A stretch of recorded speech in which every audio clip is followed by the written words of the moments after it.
지금 여기는 뭐 우상향이고 여기서 지금 고점의 위치가 떨어지고 있죠. 고점의 위치가. 그럼 이건 하락 추세인 거예요. 하락 추세인 거. 그건 맞아요. 그래서 여기를 지금 지지선에서 지지를 하느냐 못 하느냐 그게 현재는 중요한 거예요. 그래서 비트 하나로만 본다면 현재로서는 관망하는 게 맞습니다. 아니면은 보수적으로 하는 게 맞고요. 저는 사실은 지금 위로 보고 있어요. 위로 보고 있는데 결국에 아니 떨어지면 어떡할 건데? 그럼 이 전략을 어떻게 펼쳤느냐? 저는 그래서 스탑로스를 걸었어요. 예약 지정가를 걸었어요. 그래서 현금이 사실은 없습니다. 근데 몇 개에 대해서는 그러니까 현금이 되게끔 한 20% 정도를 걸어놨어요. 그래서 이게 떨어진다. 그러면은 20% 현금이 생길 거예요. 일부 종목이 팔려서. 그럼 가격 떨어졌을 때 저는 현금 비중이 있는 거잖아요. 현금 비중이. 그럼 그때 가서 또 판단하는 거예요. 그때 가서. 그래서 상승에 베팅을 했지만은 그러면 네가 베팅한 거에 반대로 가면 어떻게 할 건데? 스탑로스 걸었어. 이거예요. 스탑로스 안 거시는 분들은 일부러 현금 비중을 상승장에서 내 포트폴리오를 얼마만큼로 가져갈지 현금에 대해서 아니면 조정장에서 얼마로 가져갈지 그런 비중들이 있을 거 아니에요. 그래서 그만큼에 대해서 베팅을 하면 된다. 그래서 차트 보시는 분들이 좀 부정적으로 보는 것은 당연하다고 생각을 해요. 결국에는 여기를 뚫어주던지 지금 이 하락 추세 라인이 이거면은 이걸 뚫어주던지 이걸 뚫어줬을 때 조금 공격적으로 그러니까 비싸게 사시려고 하시는 분들은 지금 사는 게 아니라 떨어지고 있는데 왜 사요? 이건 역추세 매매죠. 고점보다 더 떨어졌으니까 싸다 이건 아니고 내 평단보다 낮으니까 싸게 생각한다 싸다 이것도 아닌 거고 단지 떨어진다고 생각을 하면은 역추세 매매를 하는 거죠. 분할 매수 나는 계속 살 거야. 떨어지면 살 거야. 이것도 하나의 내가 원래 전략으로 생각했다면 거기 전략에 맞게끔 사는 거죠. 근데 여기가 저점일 거야 생각하고 사는 것은 위험한 거죠. 그래서 차트 보시는 분들 자체가 지금 BT의 차트가 안 좋다 이렇게 이야기하시는 분들 맞게 보신 거예요. 맞게 보신 거예요. 하지만 이제 저는 이제 온체인 데이터를 보는 거고 여기서 지금 조정 오는 거에 대해서는 감수를 하기로 한 거예요. 마음 자체를. 그리고 더 떨어지면은 스탑로스로서 현금이 이제 걸리게끔 이제 하는 거고. 그래서 지금은 현재는 저는 이제 공격적으로 베팅은 되어 있습니다. 하지만은 떨어진다고 하면은 거기에 맞춰서 이제 현금 생기니까. 그리고 보면은 RSI 같은 경우도 50 이하 같은 경우는 저는 이제 수비잖아요, 수비. 그래서 지금은 공격적으로 여러분들이 뭔가 하실 그런 건 아니에요, 분명히. RSI도 일봉상의 아래쪽인데. 이게 RSI가 그래도 50 이상으로 올라오면 해야지 다시 떨어질 수도 있지만은 본인들의 기준이 있어야 되는 거예요. 이걸 RSI를 기준을 잡던지 이것을 돌파했으로 기준을 잡던지 여기 저항을 뚫었을 때로 기준을 잡던지 아니면은 비트가 계속 여기서 횡보할 거야 이렇게 판단하셨다면은 비트 도미가 떨어지니까 알트코인의 대장급들이 올라갈 거야 이렇게 판단하셨다면 알트 쪽으로 가시던지 이게 다 전략이잖아요. 전략은 100만 1000만 가지를 할 수 있어요. 피보나치 되돌림 상으로 일단 봤었을 때는 여기서 이제 떨어졌고 이게 이제 0.5까지 떨어진 거고 여기서부터 잡은 거예요. 이쪽은 피보나치 확장을 옛날부터 놔둔 거고 여기는 이 부분에 대해서 피보나치 되돌림을 본 거고 그냥 차트 모르셔도 상관없어요. 그냥 대충 들으시면 돼요. 대충 선 그어놓고 여러 사람이 보고 있는 선에서는 뭔가 일이 일어나요. 뭔가 일이 일어난다. 이제 이렇게 보는데 현재 이제 0.5 정도까지 떨어지는 것은 여기서 0.5까지 떨어졌잖아요. 보통 가장 많이 떨어지는 게 0.38이부터 0.618이에요. 그래서 이게 반등을 했어. 이게 한 칸 뛰고 한 칸 더 올라가 줬어. 보통 그렇습니다. 그럼 여기서 여기까지만 지지를 해줘야지 쉽게 올라가요. 이건 상승 패턴이에요. 상승 패턴. 근데 그런 게 아니고 여기에서 지지부진. 그러니까 여기에서 지금 이제 저항을 일단 맞은 거죠. 그래서 여기까지 떨어졌어. 여기서 올라가 줘야 돼요. 여기서 다시 저항인데 여기서 저항을 맞으면은 그 다음 선 봐야 되는 게 방금 이야기하신 커쇼만 선생님이 이야기한 여기겠죠. 0.618. 거기가 42,000불이에요. 0.618. 그러면 많은 사람들이 일상적으로 저항 맞고 이제 조정이 있다고 하면은 0.328에서 0.618 정도는 일상적으로 생각을 해요. 여기까지 떨어지는 것은 전혀 이상한 게 아니에요. 전혀. 그래서 42,000불까지는 전혀 이상한 게 아니고 그 다음에 문제는 여기서 0.786까지 떨어진다. 그럼 여기를 다시 이 지지선이 저항이 되면서 아래쪽으로 갈 확률이 있는 거죠. 일상적으로 차트 볼 때는 이렇게 봅니다. 그래서 아래 금액을 봐야 된다고 하면은 여기를 보는 게 맞는 거죠. 방금 이야기하신 42,000 정도. 왜냐하면은 많은 사람들이 그리고 트레이딩 봇 자체가 피보나치 되돌림을 봅니다. 보는데 지금쯤은 아마 지금 이게 그려져 있을 거예요. 대부분 사람들이. 그래서 여기에서 지금 뚫린다 하면은 42,000불 보는 게 당연한 거고, 그리고 이쪽에서도 피보나치 확장 전에부터 해놨던 것도 동일한 위치인 거고 비슷한 위치가 되는 거죠. 그래서 더 떨어진다면 여기서 지지가 될 확률이 높다. 다시 한번 이제 만들 거예요. 아직까지 이제 설명은 안 해봤는데, 하이 사이클 탑 인디케이터는 방송에서 여러 번 했으니까 다들 이제 아시는 부분일 거예요. 아시는 부분인데, 이제 1차 반감기 이후에 2번이 지금 교차를 했었고, 여기서는 한 번을 교차했었고, 그리고 여기서 한 번 교차했었죠. 교차했었는데, 이때도 이제 교차하면서도 이제 2017년 상황이 최근 상황이기 때문에 여기랑 이제 비교를 했던 이제 부분인데, 어쩌면 여기랑 비교를 해야 되는 상황이 오지 않을까 이런 생각을 해봐요. 왜냐하면은 현재 8사이클 탑 인디케이터가 한 번 교차를 했고 또 다음에 교차를 해줘야 되니까. 그런데 사실은 다른 차트 자체가 이런 상황이 아니었기 때문에 그냥 무시하고 넘어갑시다. 이렇게 이제 8사이클 탑 인디케이터에서 말씀을 드렸는데, 사실은 그 전에도 제가 2번 정도를 더 그렇게 말씀을 드렸어요. 하나가 뭐냐, MVRV 차트예요. 방송 중에 있습니다. 어딘가에 있어요. 어느 방송에서 했는지는 모르겠는데, 아니 무슨 소리 하시오 킬리만, MVRV Z 스코어가 차트가 여긴디, 여긴디 지금 레드존 안 들어갔구만. 무슨 레드존 들어갔다고 뻥까실라 그럽니까? 여기도 안 들어갔지 않소. 그런데 그때도 이제 말씀드렸던 게, 지금 룩인투 비트코인 쪽에서는 그런 거고, 지금 글래스노드 쪽에서는 이때 들어갔었거든요. 들어갔었는데 뚝 떨어지니까 무시해도 될 겁니다. 이렇게 이제 말씀을 드렸던 거고, 여기에서는 지금 이제 그 MVRV Z 스코어 자체가 나왔던 게 7.6까지 나왔네. 7.6. 그 당시 우리가 했을 때는 7.6, 7.5를 넘지는 않았어요. 대충은. 왜냐하면 여기 더 기준 자체가 아마 여기 낮은 게 7이에요. 7. 여기가 레드존의 기준이 7이었고 여기는 이제 7.6이었고 7을 넘었지만은 룩인투 비트코인이 제시한 7.5는 아니니까 그냥 넘어가시죠. 이렇게 방송을 했었습니다. 여하튼 넘어갔었다는 거예요. MVRV 자체에서. RV 자체가 이제 실현화된 거잖아요. 실현화된 건데, 실현화된 것 중에서 초기에 생산돼갖고 물량 자체가 아예 이동을 안 했다. 무시. 아예 계산해서 빼버리고, 그 계산해서 뺀 물량들이 좀 있을 거예요. 그런 기준들이 기관마다, 이런 걸 조사하는 기관마다 틀릴 것이다 이렇게 생각을 합니다. 여하튼 들어간 적이 있다. 그래서 MVRV도 한 번 있었네? 한 번 있었네? 그 다음에 또 하나 이야기해드린 적이 있어요. Relative Unrealized Profit and Loss, 감정에 대해서 표현한 부분이 있어요.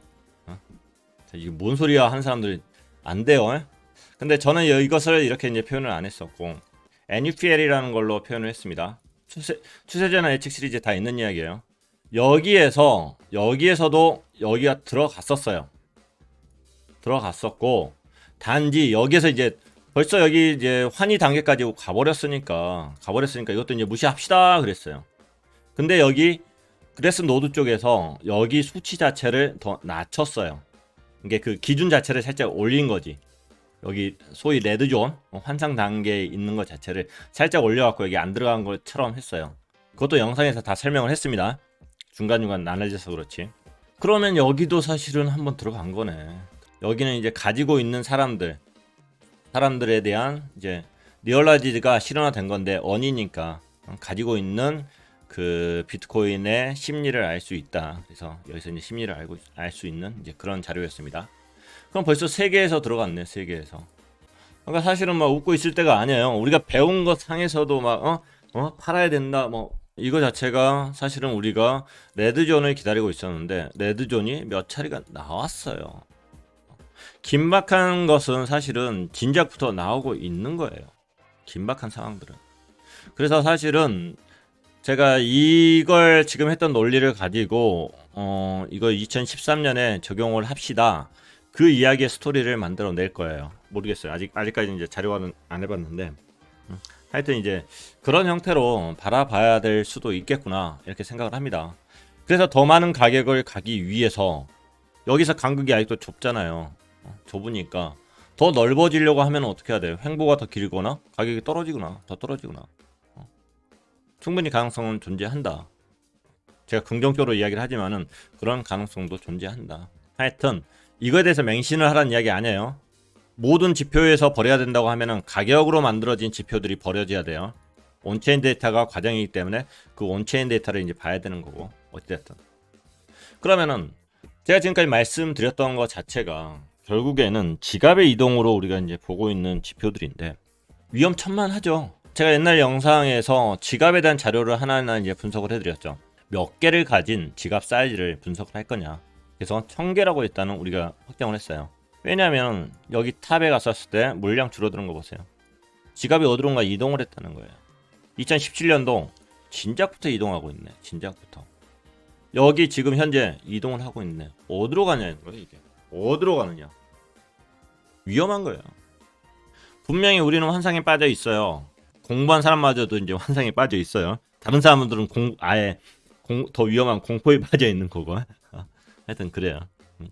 그래서 위험한 시기는 더 위험한 건데 2017년에도 1000개 이상이 줄어드는 시기가 훨씬 더 이랬었다. 그래서 어디까지 얘가 빠질지 그걸 이제 알지는 못하는 거죠. 단지 우리는 긴장을 하고 관찰을 해야 되는 상황이다. 이렇게 이제 말씀을 드릴 수가 있어요. 자, 팩트만 한번 봅시다. 팩트만. 1000개 이상의 지갑이 줄어들었어요. 이거 팩트죠. 거래소 물량이 줄어들었어요. 거래소 물량이. 그러면은 1000개 이상의 지갑이 줄어들었다는 것은 거래소로는 가지는 않았어요. 그죠? 이게 팩트예요. 거래소로 물량이 이게 간 게 아니에요. 그럼 팩트는 지갑은 쪼개졌다. 주인이 동일하다. 이럴 수도 있고 주인이 바뀌었다. 이럴 수도 있어요. 주인이 동일하다는데 일단은 이건 전에 제가 자료를 보여드렸어요. 왜냐하면 큰 지갑이 줄어들 때 작은 지갑이 늘어나는 게 동시에 일어났기 때문에. 그런데 이제 동시 과정이니까 뭔가 이제 같은 일을 한 거예요. 근데 이 과정 속에서 주인이 그대로 있을지 아니면 주인이 바뀌었을지는 현재는 몰라요. 그래서 이제 두 가지 경우를 이제 생각을 해보는데 주인이 동일하다고 하더라도 일단 우리는 이제 여기를 알아야 되니까 어디서 추세자는 되는지를 알아야 되니까 그 중에 일부는 분명히 거래소로 들어가는 거예요. 한 거래소로는 못 간다고 했죠. 여러 거래소로 가야 되는 거예요. 그래야지 지들이 원하는 물량에 팔 수 있지. 아니면 슬리피지가 나와버리니까 매물대가 없으니까. 두 번째는 주인이 바뀌었을 때 OTC 마켓에서 기관한테 나 이것 좀 주시오 하면은 알았어 가져가 이렇게 팔아요. 이렇게 팔아 OTC 마켓에서. 그러면 여기는 이 기관이라는 애들 입장에서는 장기로 보고 있는 애들이 있을 거고 큰 사이클을 가지고 보고 있는 애들도 있을 거고 누군가의 일부는 거래소도 이동을 할 거고. 그러면 어찌됐든 우리가 알고 싶은 것은 이 경우든 상관없이 우리가 관찰할 수 있는 것은 거래소로 들어가야 된다는 거예요. 거래소로. 이걸 우리는 관찰을 해야 되는 거예요. 이제 돈을 많이 벌 것인가 비트코인을 계속 가져갈 것인가 그런 이야기 하면서 말씀드렸잖아요. 상당수는 계속 유지한다. 가격이 떨어질 걸 알면서도. 근데 어쨌든 시장 내에서는 여러 사람이 여러 플레이가 있을 거 아니에요. 근데 현금화 하고 싶은 플레이도 있지. 나 이 정도면 만족해. 10배 벌었으니까 만족해. 그런 플레이도 있다고. 아니면 사실은 우리 개미들이나 10배, 100배 이야기를 하지 기관들은 안 그래요. 2배만 가도 괜찮고 1년 수익률 10%면은 여기다 기관들 투자를 합니다. 어마어마한 수익률이에요. 옛날 메이도프가 거기 폰지 사기 할 때 증권거래소에서 폰지 사기 할 때 이게 수익률 10% 약속했거든요. 그런데도 다 몰리거든. 어마어마한 겁니다. 그래서 이제 살짝 사가지고 가격 오를 때 파는 거. 여튼 적은 물량의 이동이라도 거래소 물량 증가분이 생길 것이다. 왜? 팔아야 되니까. 그래서 우리가 1000개 이상의 물량 자체가 줄어들었다. 위험하네. 언제부터? 진작부터. 방송할 때마다 말씀드렸죠. 위험하다고. 긴장하시라고. 긴장해야 될 상황들 맞아요. 그래서 여기서 고점에서 떨어진다? 아니요. 이런 거 때문에 어느 순간 갑작스럽게 타오를 것이라는 게 제 주장인 거고요. 이게 이제 거래소의 물량이잖아요. 익스체인지의 물량인데 거래소의 물량 자체가 쭉 주구장창 오르다가 여기서 떨어졌어요. 근데 최근에 늘어났어요. 최근에 여기가 떨어질 때가 241만 6천 개. 여기까지 떨어졌다고. 240만 개로 할게요. 여기 콘트, 크립토 콘트 쪽 자료에서는 240만 개가 깨졌던 걸로 이렇게 나왔었거든요. 그래서 240만 개가 깨졌습니다. 제가 이렇게 이야기를 했던 것 같은데 여기서는 이제 안 깨진 걸로 나오는 거고, 현재는 짠짠짠짠 250만 개, 250만 개, 250만 개, 한 10만 개 정도 늘어났다. 그러니까 사람들은 이걸 보고 이제 요동을 치는 거죠. 두려운 거지. 근데 제가 봤을 때는 이 물량 자체가, 일단 물량 자체가 필요한 데들이 파는 데도 있는데 선물 시장이 많이 필요해요. 선물 시장이 장난 아니거든요. 선물 거래소 쪽으로 물량이 많이 늘어가지 않았을까 이렇게 일단은 생각을 합니다. 생각을 하는 거고, 과거를 보면은 볼까요? 이게 거래소 쪽 물량이에요. 이 기울기를 보세요. 기울기. 여기 기울기를 보세요. 기울기. 이 느낌이 오지 않을까 싶어요.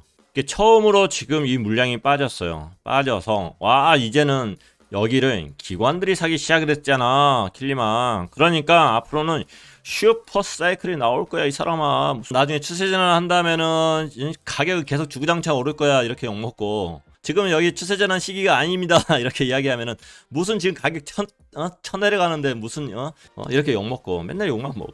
이쪽에서 욕먹고 저쪽에서 욕먹고 맨날 욕만 먹습니다. 가격을 보고 있는 사람들은 계속적으로 오른다 하고 이제 계속 오를 겁니다. 떨어지면 떨어진다, 계속 떨어질 겁니다. 이렇게 이제 보는 거죠. 근데 저는 그냥 추세만 보니까. 그렇다고 하면은 올라가는 비중이 이 정도 기울기, 이 정도에서 좀 더 많은 물량들이 가지 않을까요?